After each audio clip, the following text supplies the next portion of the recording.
Hello and welcome to this podcast, Little Girls Aren't Taught This. I am your host, Self-Love Lydia, and this is a self-love podcast unlike no other.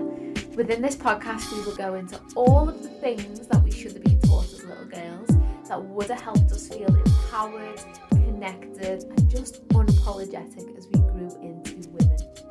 I am the queen of deep transformations. I am on a mission to impact women around the world with self-love, and I am here to teach you how to be unapologetic and just step into your power. I hope you enjoy the podcast. Hello and welcome to this week's episode of the podcast. Don't ask me why, but it feels like I haven't done a podcast episode in a million lifetimes, which I get because I am now living in California. So the last time I uploaded an episode, I was telling you that I was just about to move. I am going to do an episode on the move, on all of the things. But this week, I thought I would come back with an incredible guest episode. So I have on Pandora Paloma, who is a magnetism activator, and she is a business coach, and she works with spiritual entrepreneurs and visionaries, and she allows them to unlock their magnetism and get to six figures with a strategy that meets spirituality and energetic mastery. So yeah, she is a powerhouse. And in this episode, we speak about female entrepreneurship. We speak about being authentic in your business. We speak about doing things your way. And it is a really, really good episode. So I am excited to be back, and I am excited to be back with such a powerful episode. So I know you will enjoy it. Like always, I'd love to know what your biggest takeaway is. Tag me and Pandora on Instagram or leave a review. And I am glad to be back. I am in the sunny mountains in California, and let's dive into it. Hello, Pandora. Welcome to the podcast. As I was saying before we pressed record, you are here radiating today. So I'm looking forward to this episode. The magnetism, babes. In every aspect and every way. How are you doing? How are you feeling coming into the interview? Yeah, really good, really good. I was just saying, wasn't I really love the questions, and it's so actually quite rare recently to be interviewed. So it's quite nice to sort of share and just share a little bit about my world and my process and, what got me here really. Yeah. So you, I'm going to say, like, explain to people in the intro, but you are like a powerhouse coach that I really look up to, like your message in terms of like magnetism, visibility, just like your authenticity. So it made so much sense to get you on the podcast. So I'm just going to jump in and ask you the first question. So what I'm really interested to know is how your upbringing was as a little girl. Is there anything that stood out for you, or any lessons that have shaped you into who you are today? Yeah, it's a great question. And yes, a huge part of my sort of starting point and journey in self-development was, based on my childhood, as it is for many. So I grew up with my mum and half brother and sister. So we had the same mum, different dads. My dad left when I was about 6 months old. So something that has been a huge kind of learning piece and journey for me has been healing the father wound. And it really has brought me to where I am today, because, there's always been, I think, that deep desire to be seen, from a father. And the beauty of that it's led me to the work that I do now. So, in learning how to see myself and be really okay with a desire to be seen in the world, it's enabled me to support other women to see themselves and allow them to be seen in the world through the work that they do. So, it's beautiful, and it's often the challenges and the wounds that take us to our strengths. And also it's, it made me incredibly independent. So my mum remarried a wonderful human when I was 7 years old, and I grew up with his two children. And my brother and sister are a lot older than me, and were a lot older than me. Sadly, my sister passed a few years ago. But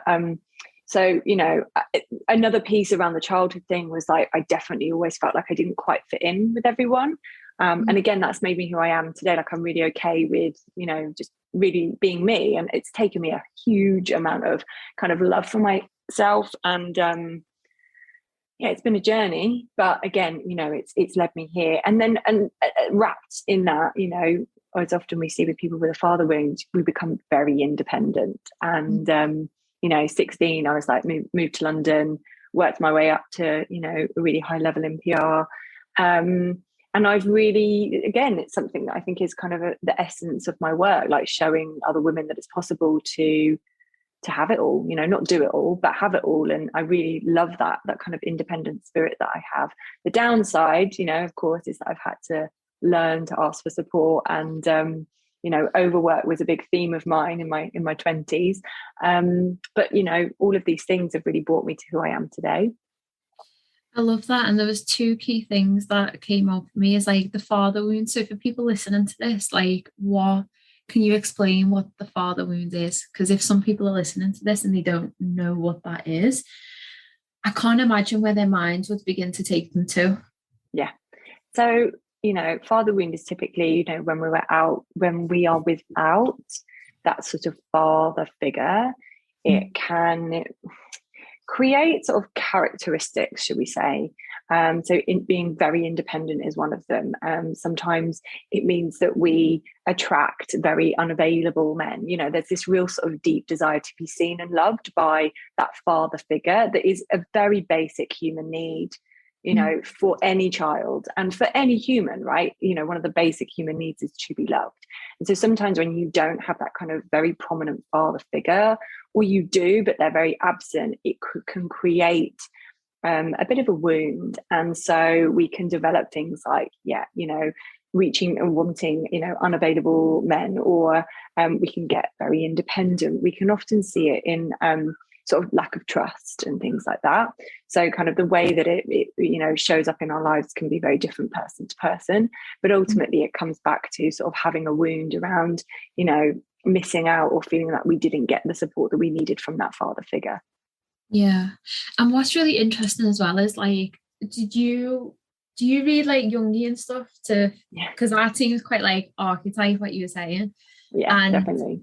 It's like just touching on that father wound, what you said then about like an absent father. So my dad was in my life, but when I was very young, he worked away a lot. And I know for me, some of those traits even were present in me as like a female, like struggling to really get on with him when he was very much in my life and stuff like that.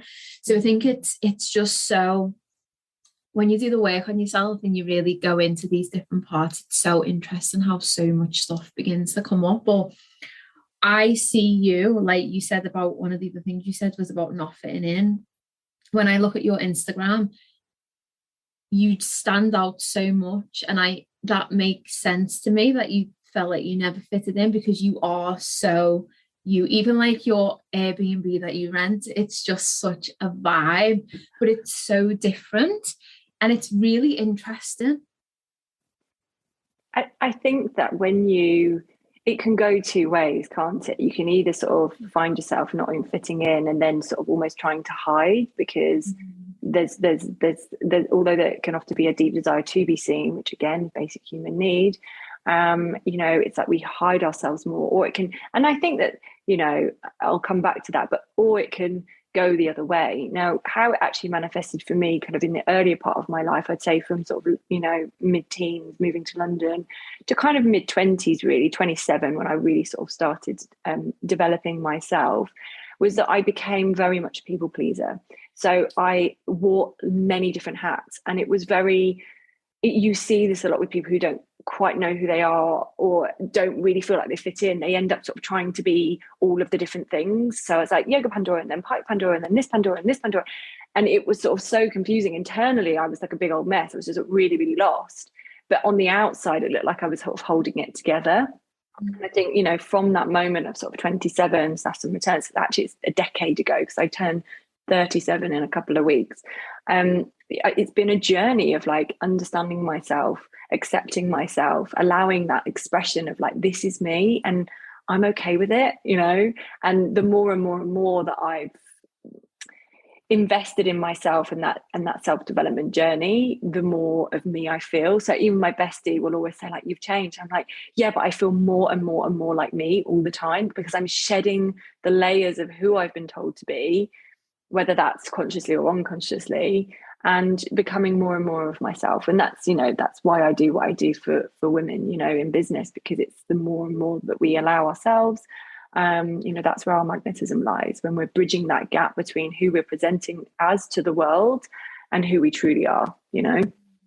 Yeah, the word that comes to mind is like radical liberation. Yeah, totally. Yeah, and it's because I feel like I've been on that, just shedding probably since I was like 26, 29 now, I'll turn 30 in like a few months. But exactly what you say, like the more you lean in to, or the more I lean into who I truly am, just the more my world expands. And I'm just like, oh my God, like I want everyone to feel this way. Like it's so amazing, but it's so scary at first to start. So like, how did you start being an expression of yourself, from going from being a people pleaser to just fully being who you are now?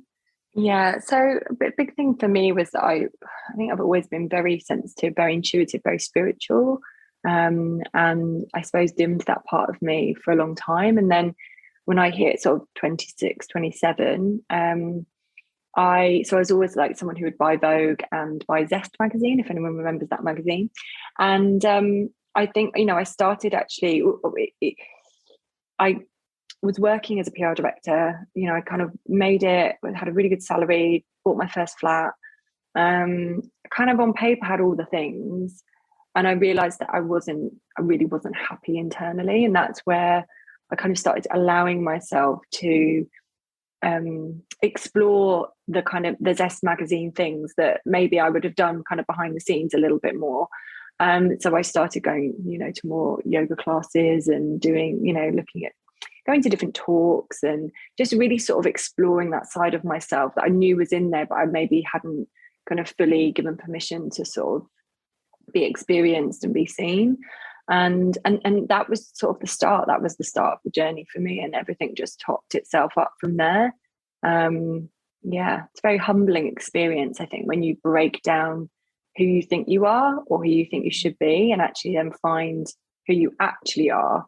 But as you say, that word liberation, it's very liberating practice. And, it's not easy, but it gets easier. And I think, when I look back on who I was and how I felt then, it's been so worth it.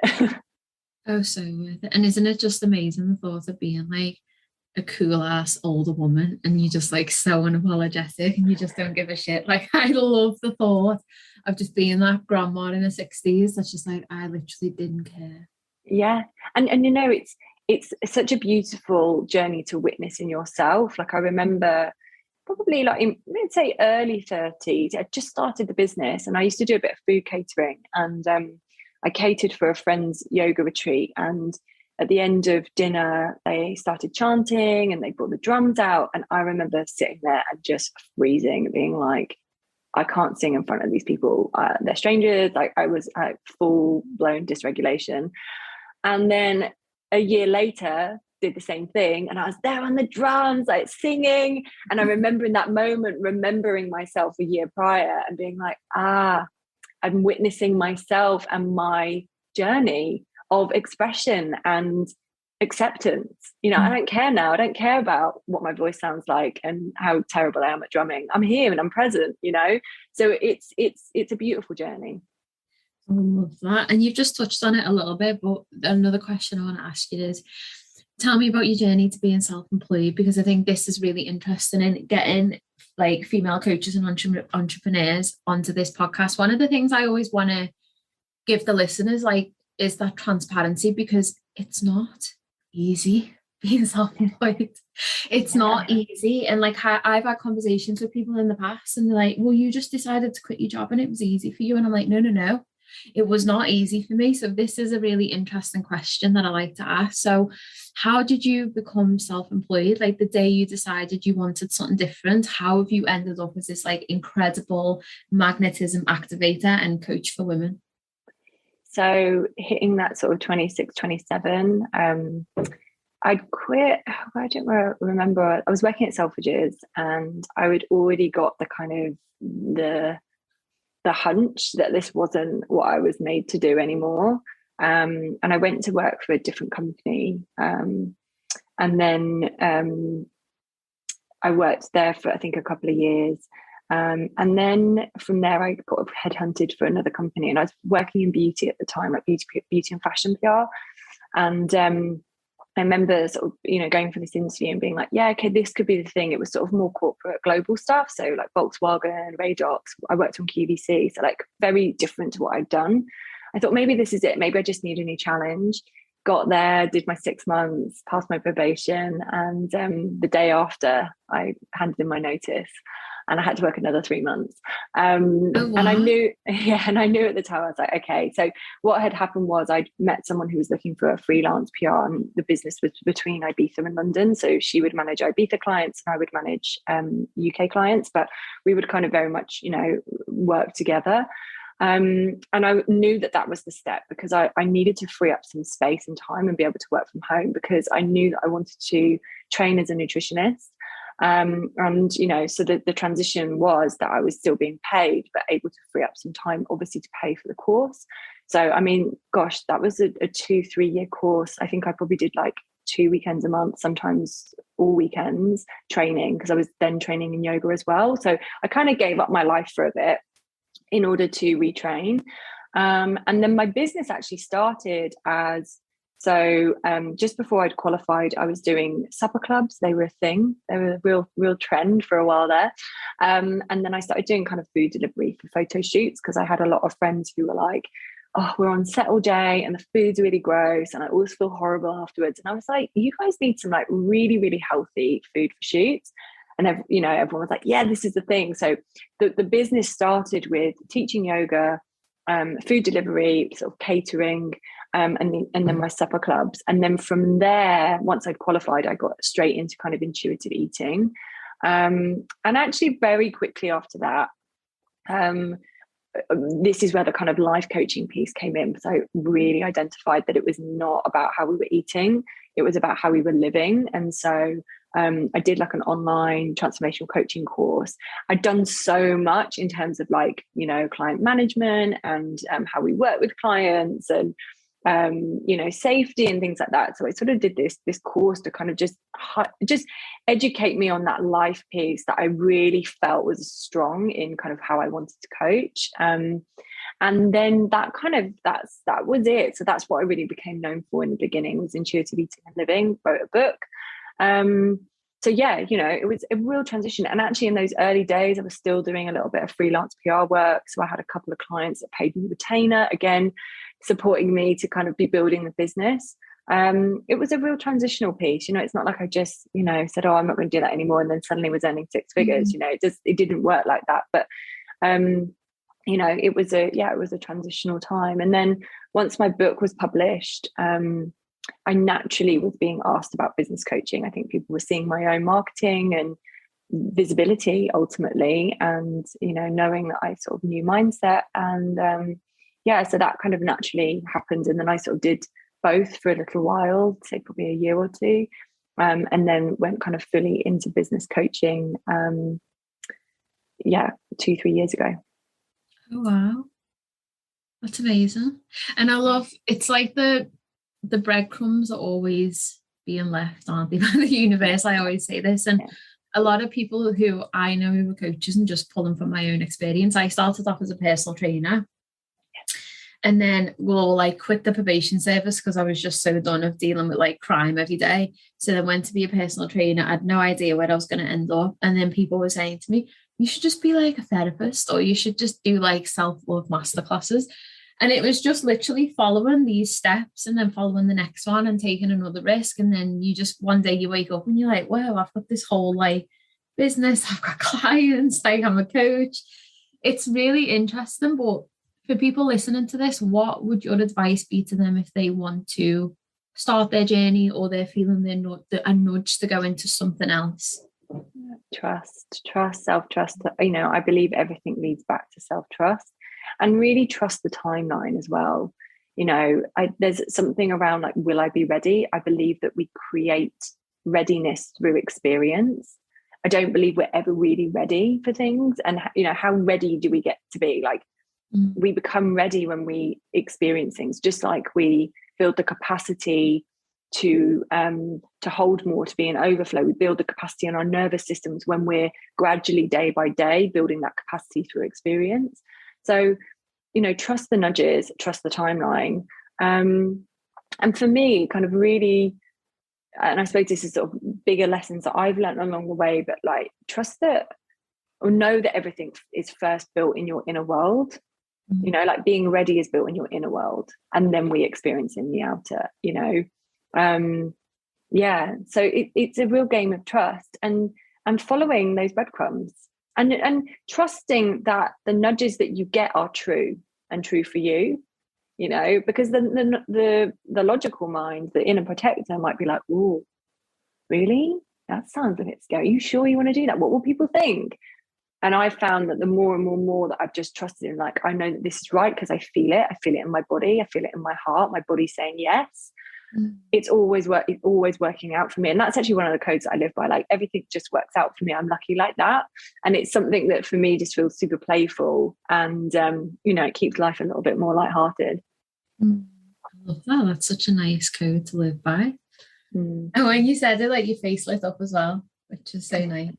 Like, it's like, and this whole idea of like failure and success, but what if I fail, and what if, like, failure is inevitable. Like, the more that we normalize it, and again, I always say it's like wild ride of life, like we're playing a game, and the more I've seen it like that, it's like, is it failure, or did it just happen?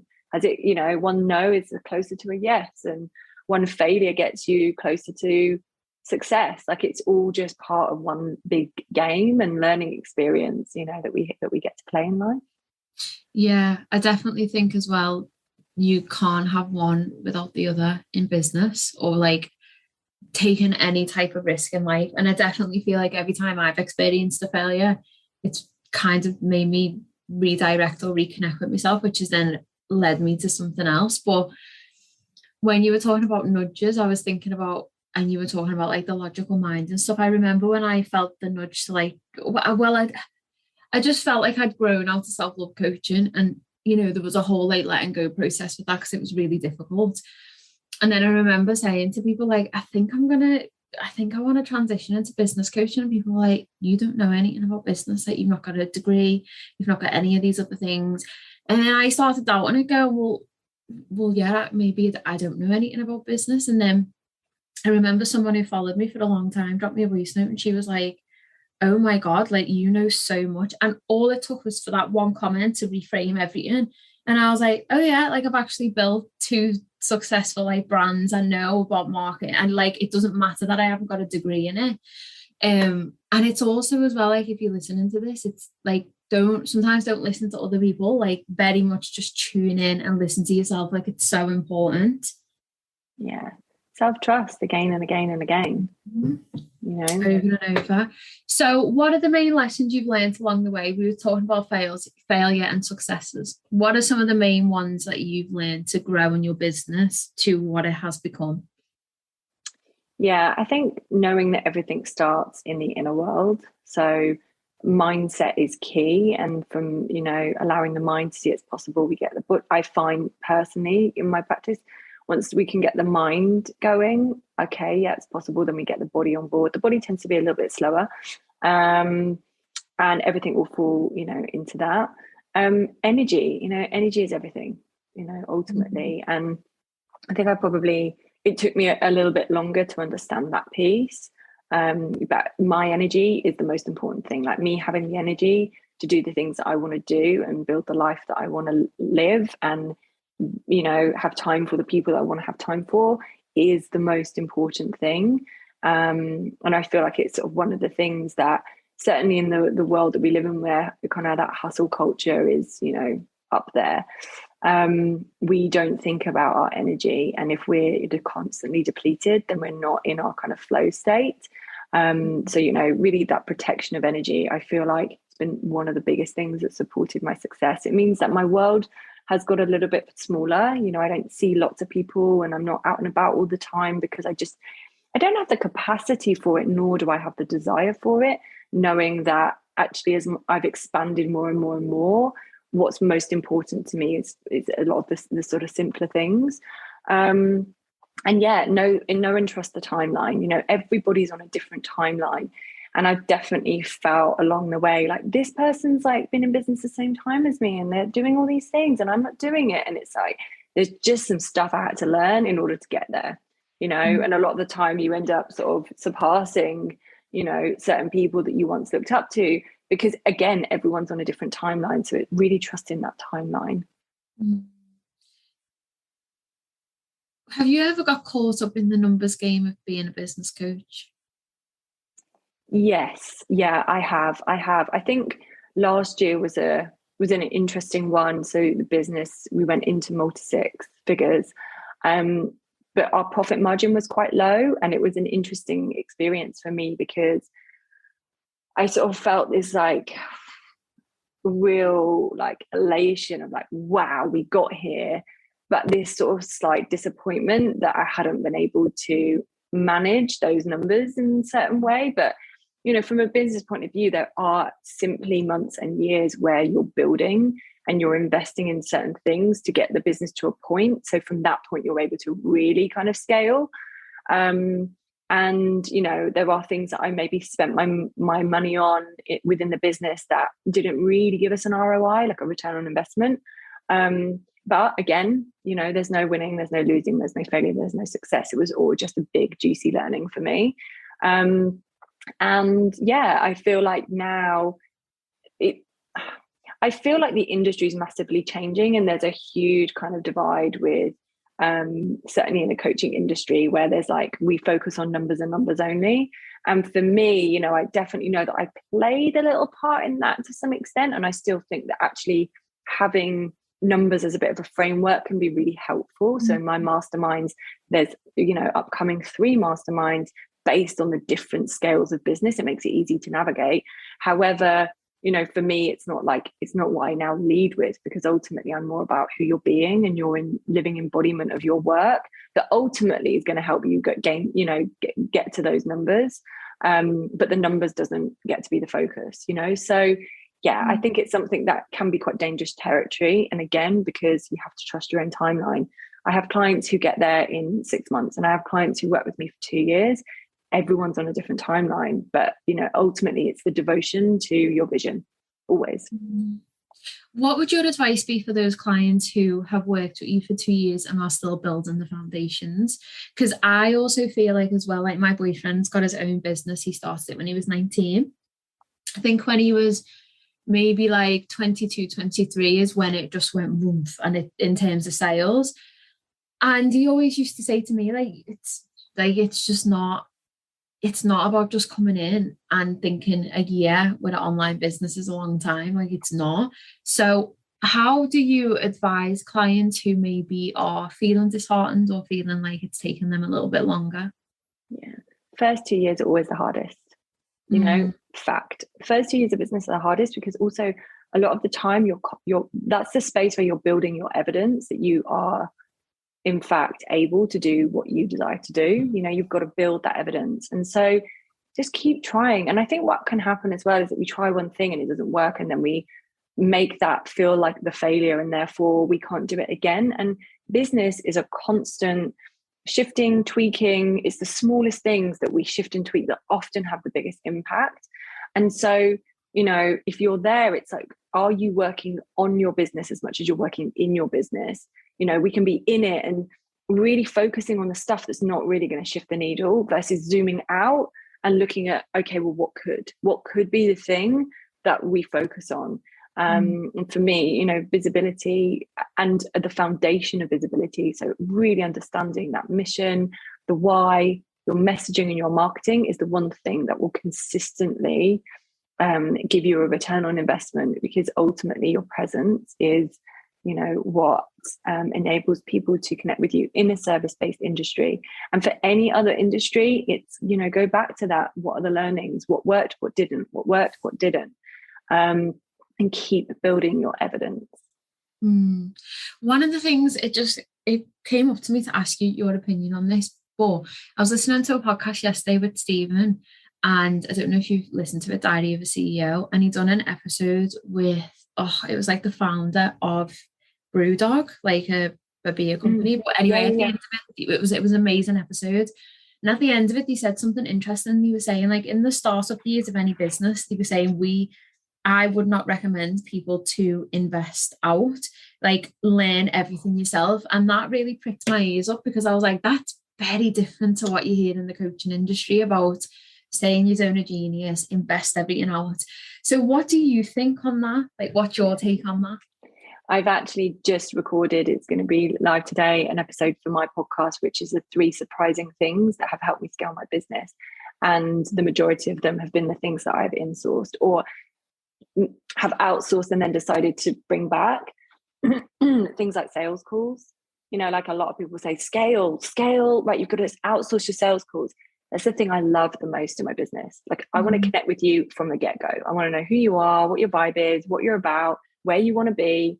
I'm the same with kind of outsourcing other coaches for my containers. Like, I did it and I chose the best of the best of the best. But I made a decision this year that I was going to pull a lot of that back in. But I do completely agree with that. The first couple of years of my business, I learned everything. You know, I did my own website. I was doing my own, you know, apart from doing my tax returns, I've never done that. Not my zone of genius, but I'm still very much in my finances. That's kind of a regular date for me. You know, me and money have a date every week. Social media, you know, marketing, sales, like I learned to do it all. And then I learned, okay, so if I'm now the CEO and these elements of the business need, you know, working on, need kind of hands on deck, who's going to do it?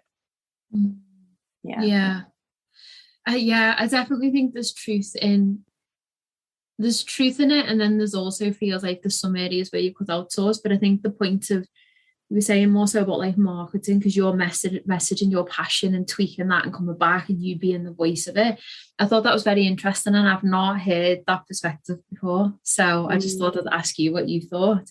So, and I think it comes back to that energy piece as well. Like, if you know that there is one part of the business that completely depletes you, then trust that it's safe for you to say, I don't want to do that.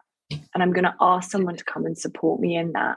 Or you look at systems, structures, processes you can put in place to make that feel easier, you know? So there's also, I think, you know, another space we can look at within that conversation of like, I want to do it because, you know, it's that chicken and egg. Sometimes we have to invest in where we're going, but sometimes we have to stay where we're at.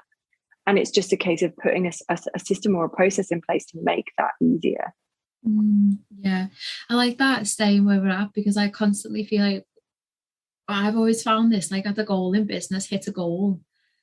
Like, I remember, like, now I think back and I had a launch and it generated like 20k in sales in like 2 weeks, and I'd done that. It felt amazing for a little bit, and then I was like, right, okay, what's the next one?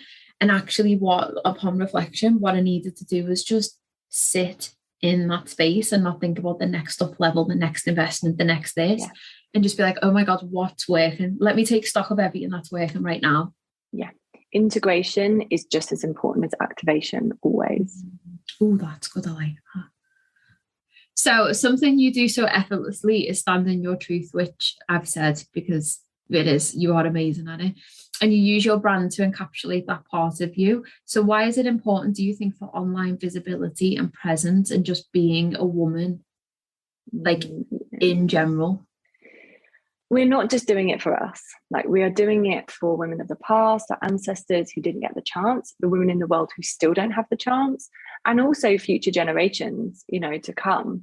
And for me, a big part of this, and a big part of what I do is it's about redistributing wealth into the hands of women. Like, the gender pay gap is still up to 26% in some industries.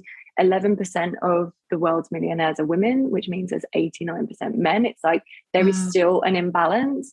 And so for me, it's about the visibility and the presence is more about the mission and the wider mission of what it is to be a woman in the world who can have it all, and, you know, who can really show other women that it's possible. So it's more about creating the world that we want to see by showing women what is possible for them in a world where, you know, a lot of the time we have been told that we don't have the chance or that's not for us. So there's a much bigger kind of thought leadership piece to visibility and online presence. It's really about the ripple effect of the work that we do. Yeah, I love that, because one of my biggest things is it quite similar to that actually, is like I always say, like, I want to be a woman that can sit at a table with men and talk about investments and talk about finances and hold my own, because as women, it's like, but women don't know, women don't manage money. And I always think back in the day, like, like you've just said, our ancestors, like women before us, they literally had no say over money. Like they didn't know anything about it. And it's like, it's so amazing that now as women, we can sit and have those conversations. We can have our own investment portfolios. We can be our own CEOs. We can literally create our own lives.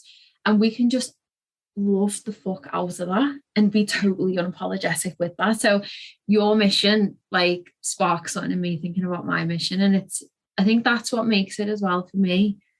If I do get knocked back or I do like sometimes struggle, I think it's about the bigger piece. And what is the bigger piece?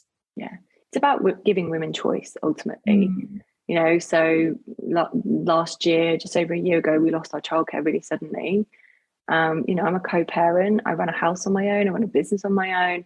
I was able to throw money at that situation. Like, money gives me choice. And also I'm able to support the causes that are important to me, more than I ever have. So we are kind of, even on a micro level, creating the world that we want to see. And you're right, this piece around investment, and, there are very few women that I get to have these conversations with. And I've got an awesome collection of friends. But even, many of them are just like, oh, I don't really talk about that, or I don't really do that. And, it's kind of like we create the conversation by having the conversation. And then someone says, oh, like you've just said, oh yeah, that's made me think. And then you go and explore what investment could look like for you. And then suddenly we're able to hold those conversations. That's how we have the conversations with other genders at the table, by educating ourselves. We become a master of anything when we choose to become a master at it. And just because we've been told that, that system, that industry is not for women, it's not a fact. Yeah, I love that. And the brand piece as well. How have you found it? Or what's your process been to like encapsulate everything that you stand for, your values in your brand? And this is something I feel like I'm also good at when I've created brands, is like, for me, it always comes back to just like the embodiment of the transformation and that authenticity piece. I struggle, it's probably sometimes to my own detriment, but I really struggle to not be authentic. So how have you figured out a way to like encapsulate who you are in your brand and make it so different? I believe it is that true living embodiment of who we say we are and the work that we say we do. And that's not to say that we're never going to get that wrong, because actually being the living embodiment of who you say you are is being in truth to that. Do you know what I mean? Like, we're messy, we're humans, like we make mistakes. And I think, yeah, for me, it's just, this is who I am, and this is who I am now, and I may change. And so therefore how I think may change and what I do may change. But as long as I keep aligning to what feels true to me, ultimately that's the most important thing, So, I very much think about the brand. It's what I want to be known for. The magnetism piece is very much up there. It's why I speak about it and to it all of the time. Knowing that, I grow and evolve, and my audience will grow and evolve with me, and my clients will grow and evolve with me as the world grows and evolves. What we're going through at the moment is the biggest kind of energetic shift we've ever seen. People are waking up, we get to be a part of that. So yeah, I think when it comes to brand, it is keep coming back to what feels true to you, and sharing that process, and sharing that maybe one day you thought this and then you thought something different, and it enables other people to feel like they can also kind of grow and evolve too. Yeah, I agree. Out of curiosity, how would you describe a brand? If someone said, what is a brand? Yeah, so I've just done something on this actually for a mastermind, and a brand is like the thing that you're known for. there's a difference between like the hobby turns into a business and a business turns into a brand. And that's that real thought leadership piece. It's almost like it goes way beyond you and it's what you're known for. I always say like like marketing is like someone asking you out on a date, and then like the brand piece is why people say yes. It's like really, I live and breathe magnetism and I bring it to all that I do, and that's what people feel in my space as a brand. And as a brand, you want to be known for one thing. You're known for that one thing, as you said. For you it was PT, and then self-love, and then you've evolved. But because you've been known for that one thing, people have built that know, like, and trust. They're like, okay, if you can do that, then I trust you. So that's where that brand piece is really important. Yeah. And I actually struggled with that a little bit when I transitioned over into being a coach, like a business coach, like finding where I fitted in that industry. And very recently, now I've finished my master's and so much space is freed up. It just like the universe gave me it, and it's working with women in the transformational space and still being very much a part of that self-love world, but being like, this is literally what I achieved. When people told me it wasn't doable because it's not tangible or people aren't going to pay, well, this is what I achieved, and now I want to help you achieve that and more, whatever that looks like for you. So ever since that realization of I can still be involved in the self-love space, just in a different way, it just feels so like I am so excited, so in alignment. And it is very true that when you get known for one thing, you can always be known for that one thing. You just evolve it as you evolve. And I think that's so magical, though. Totally. And, everything you've learned to this point is why I always ask, clients, like, what are the turning points that got you here? You don't not use everything that you used to teach within the realms of self-love because it's still relevant to how you coach as a business coach, right? It's continuously building the knowledge and the integration and the wisdom, and then you just channel that into different spaces. It's still all there. Yeah, I love that. So what is magnetic visibility and why is it important for online businesses? Yeah, this is a great question. So as it stands today, this year, the online service industry is estimated to hit $20 billion in this year, 2022. It means that demand for our work is bigger than ever before, which is great, but it also means that, it's ever more important that we stand out from the crowd and that we're seen in this sort of tidal wave of growth that we're witnessing in this online space. So, if you're committed to, and it comes back to that, building a brand, creating magnetic visibility that's going to be the thing that takes your business to the next level of service, of wealth, visibility has got to be the focus. It's also the one thing, and I've spoken to this recently, here in the UK, there's been a lot of chat about the recession. It's like, this is recession proof. If you are able to be visible in your business, you'll continuously, it continuously creates a return on investment. You'll always be able to share what it is that you're selling because you're comfortable with being visible. So it really starts with seeing yourself, that magnetism piece of bridging the gap between who you present us to the world, who you truly are. This is important because your audience wants to feel a resonance with you in order to choose you, in order to buy from you, in order to invest in you. And that resonance is activated when we are the living embodiment of our work, right? Especially now, like really showing, we are who we say we are, and really being in that truth and being in that truth as much for us as it is for them, right? So that inner alignment piece of like, this feels good.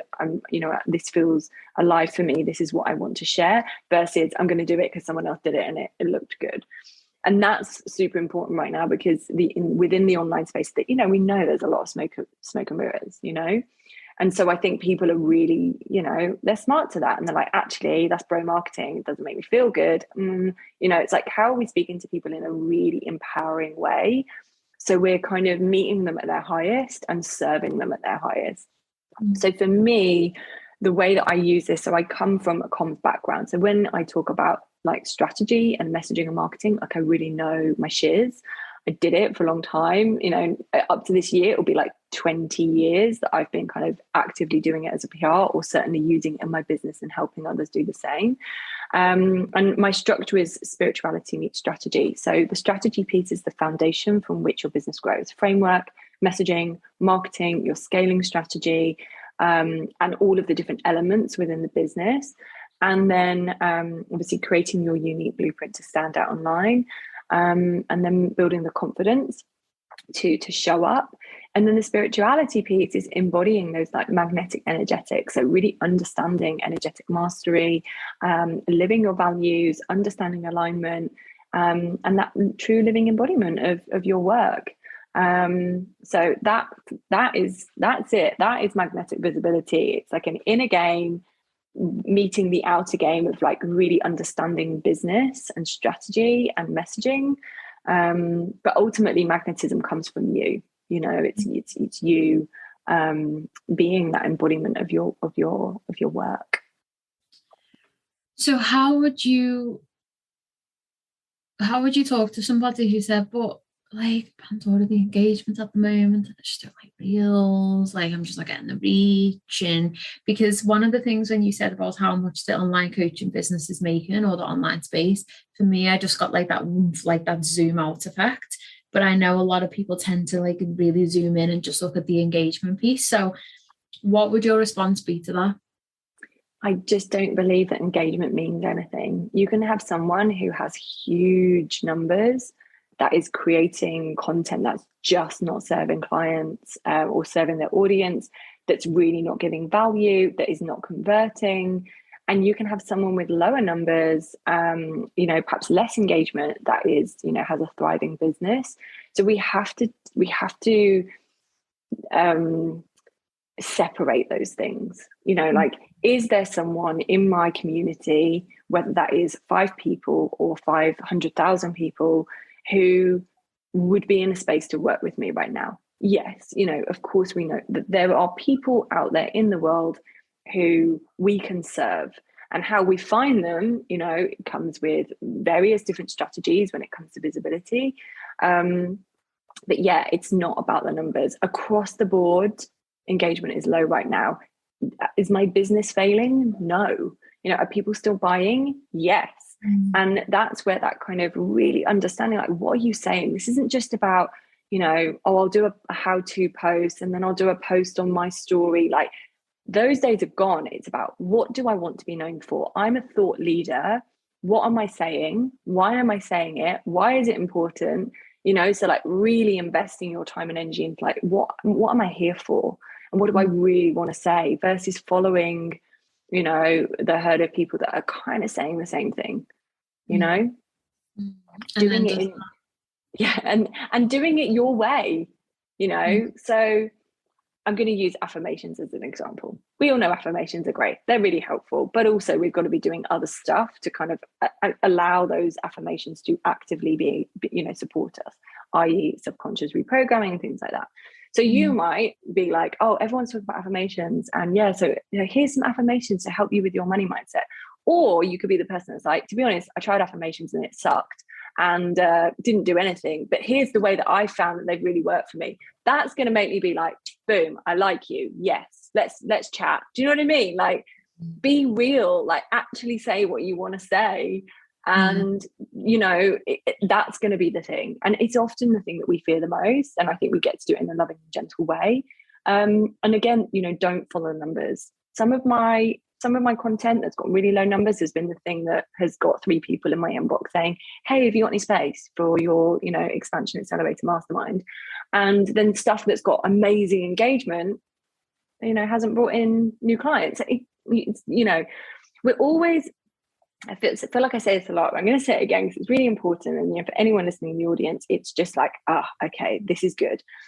You are not just marketing to the people that are ready to buy from you today. You're marketing to the people who are ready to buy from you next week, next month, 2 years' time. I have people that have followed me for 5 years that are now in one of my masterminds. Does that mean that it wasn't worth me sharing the content with them? You know, of course, like, everything is building know, like, and trust. And the consistency of you the consistency of your message and sharing your expertise will be the thing that ultimately people choose you for over somebody else. Yeah, that is amazing. I literally done a live yesterday and I was saying, like, you need to wake up every single day and show up on Instagram like somebody's about to sign into your program, because you never know. Every single day someone wakes up and goes, I'm ready today to invest, and they might have watched your content for the year, but today could be the day. And I always say to people, like, you don't know. But I think all of these things for me, the more, because I've been doing like a series of lives on Instagram, and the more I'm sharing like tips that have helped me scale my business, it always comes back to the authenticity piece, the self-worth piece, like the confidence piece.